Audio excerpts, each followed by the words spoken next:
Team management আমাদের batting এর দিকে কোনো খেয়াল দিতে, তারা তাদের নির্বাচন নিয়ে আছে। এরা বাংলাদেশের দলের হয়ে খেলতে আসে না, ওরা আছে নিজেদের পকেট ভরতে আসে। এরা খেলতে আসে না, এটা মজা নেওয়ার জন্য আসে। এক একটা প্লেয়ারে আসে যায় আসে যায় আসে যায়। মেয়েদের স্যালারি এই ছেলেদের স্যালারি মতো করা হোক। বাংলাদেশ টিকিট টিম আর টিকিট টিম নাই, জবাবদিহিতা নাই বলে আজকে বাংলাদেশ টিমের এই অবস্থা। আসলে বাংলাদেশের যে প্লেয়ার গুলা না, এরা বাংলাদেশের দলের হয়ে খেলতে আসে না, ওরা আছে নিজেদের পকেট ভরতে আসে। দেশপ্রেম ওদের সন্দেহ আছে ভাই, শরীরে মনে ওদের রক্তই নাই। এসব খেলা কি ভাই খেলে, একজন পুরুষ মানুষে কিরকম খেলে এরকম? দেশপ্রেম সন্দেহ আছে ওদেরকে নিয়ে। বাংলাদেশের যে বোর্ড সভাপতি বলেন, কোচ বলেন, ওরা কি মাঠে এসে খেলবে?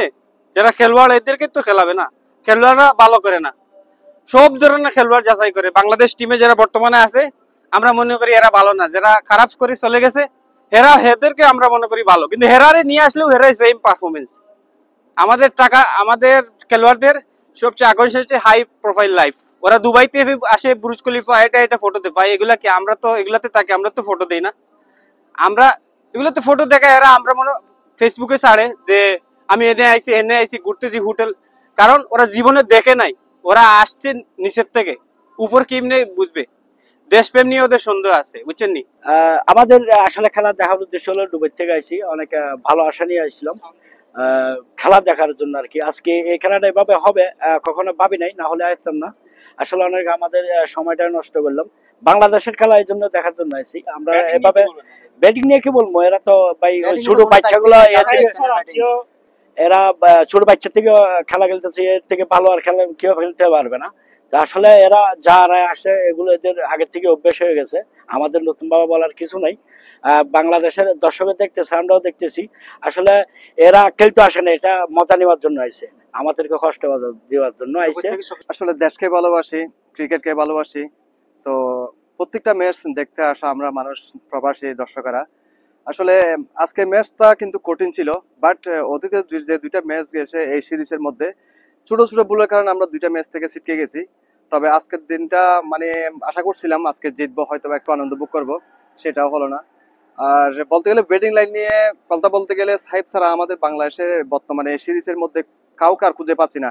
আশা করি শান্তর কাছে, শান্ত না হলে হৃদয় না হলে মেহেদী মিরাজ, আসলে সবাই একই মানে গতিতে চলতেছে। টিম ম্যানেজমেন্টের মধ্যে মানে আমি একটু রিকোয়েস্ট করবো কোনটা আর একটু যে মনোযোগী হওয়ার জন্য। আমরা যে ছোট ছোট ভুলগুলো করতেছি, নেক্সট জেনারেশন সেই ভুল থেকে কাটিয়ে আমরা ইনশাআল্লাহ নেক্সট ইভেন্ট, নেক্সট টুর্নামেন্ট আমরা ফিরে আসবো। অনেক দূর থেকে খেলা দেখতে আসছি, তবে খেলা দেখে সবচাইতে বেশি ভালো লাগছে সাইবের খেলা দেখে। সাইবের মতো যদি মনে করেন যে মেহেদী মিরাজে, তারপরে তাওহিদ হৃদয়, শান্ত যদি এরকম কিছু কিছু করে রান নিত, তাইলে আমাদের মোটামুটি একটা ভালো স্কোর হইতো। তো এখন ওনারাও মনে করেন যে ভালো খেলতে পারে নাই, তবে সাইবের খেলা দেখে আমাদের ভালো লাগছে। যাই হোক, আমাদের ব্যাড লাক, আমরা তিনটা ম্যাচ মনে করেন যে জিততে পারি নাই তাদের সাথে। তো ইনশাল্লাহ আমরা সামনে দিয়ে জিতবো, সামনে দিয়ে ভালো খেলার চেষ্টা করব। যে দেখেন আমরা যখন প্রবাসীরা, যে আমরা কখন আমাদের বাংলাদেশ ফুটবল টিম হবে, ফুটবল খেলা ম্যাচ হবে, ক্রিকেট ম্যাচ হবে, আমরা এটার জন্য সবসময় আমরা অপেক্ষায় থাকি। আমরা একটা আনন্দ নেওয়ার জন্য, যে বাংলাদেশ টিম ভালো খেললে আমাদের মনে হয় যে আমরা দেশে আছি, আমরা দেশের আনন্দটা ভোগ করতেছি। আমরা এবার মোবাইলে খেলা দেখি আর মাঠে বসে খেলা দেখি। যদি কখনো সুযোগ পাই মাঠে আসি, কখনো সুযোগ না পাইলে মাঠে আসতে পারি না। আজকের খেলা দেখে কতটা কষ্ট পেয়েছেন? তবে আজকের খেলা দেখে ভীষণ কষ্ট পাইছি, কারণ হার জিত থাকতেই পারে, কিন্তু এইভাবে হারবে একটা টিম, এইভাবে হারে যার কারো কোনো একটা প্লেয়ারের দায়িত্ব নাই, তো এটা তো খুবই দুঃখজনক। এক একটা প্লেয়ারে আসে যায়, এটা তো কোনো খেলাই হইতে পারে না।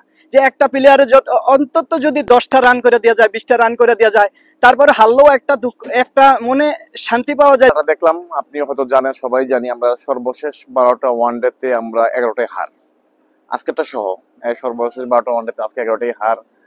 যদিও এটা যেটা ওয়ার্ল্ড কাপ কোয়ালিফাইং এর কোনো সমস্যা একটা এখনো হবে না, আর আমাদের আরো 24টা ওয়ানডে আছে কাট অফ টাইমের ভিতরে, কিন্তু পারফরমেন্সের বিচারে এটা আসলে খারাপ বললেও ভুল হবে, জঘন্য। 200 রানে আমরা ওয়ানডে ম্যাচ হারছি, এটা জঘন্য। আমাদের টিমের যে করুণ দশা, তার প্রতি ছবিটাই আজকে দেখলাম কি অবস্থা। বিশেষ করে আমরা যখন অ্যাব্রোডে খেলি, মিরপুরে যখন খেলা হয়, গামিনী ডি সিলভা আছে, তার পছন্দ মতো পিচ বানায়, বাস বড় বড় টিমকে স্পিন দিয়ে বা শেষ। 100 রানে, যেটা আজকে আমরা হয়েছি রশিদ খানের বলে স্পিনের বলে 90 রানে অল আউট হয়েছি। আমরা এই কাজগুলো মিরপুরে করি, গামিনী ডিসিলভা আছে একজন ঐতিহাসিক, তাকে দিয়ে পিচ বানানো হয়, বাস বরাবর সেই সামনে ওয়েস্ট ইন্ডিজ সিরিজ আসতে ওয়েস্ট ইন্ডিজ ধরা গাবে 3-0 দেয়, আমরা আবার নাচানাচি শুরু করব। কিন্তু এতে কিন্তু টিমের কোনো কোয়ালিটি আসলো না, টিমের কোনো কোয়ালিটি ভালো না। আমাদের টিমের দিকে নজর দিতে হবে। আমি জানি এটা টেম্পোরারি, যতই খারাপ হোক টিমের অবস্থা, 90 রানে অল আউটের মতো টিম আমরা না, এটা আমিও বিশ্বাস করি। তবে টিমের প্রতি আরো কাজ করতে হবে, এর প্রতি আরো নজর দিতে হবে, ওয়ানডের দিকে ফোকাস করতে হবে। সামনে ওয়ার্ল্ড কাপ আছে, টি20 ওয়ার্ল্ড কাপ ফেব্রুয়ারিতে, বিশেষ করে ওয়ার্ল্ড কাপের দিকে ফোকাস করতে গিয়ে ওয়ানডের দিকে ফোকাসটা কম পড়ছে। তো টি20 তে ফোকাসটা কম পড়ছে, আর ওয়ানডের দিকে ফোকাস করতে হবে, টিমটাকে আরো ডেভেলপ করতে হবে, কিছু প্লেয়ার যদি চেঞ্জ করা যায়। আসলে নিজের দেশ হারিয়ে গেলে আসলে নিজের কষ্ট লাগে, কষ্ট ছাড়া আর কিছু করার নাই, আলহামদুলিল্লাহ।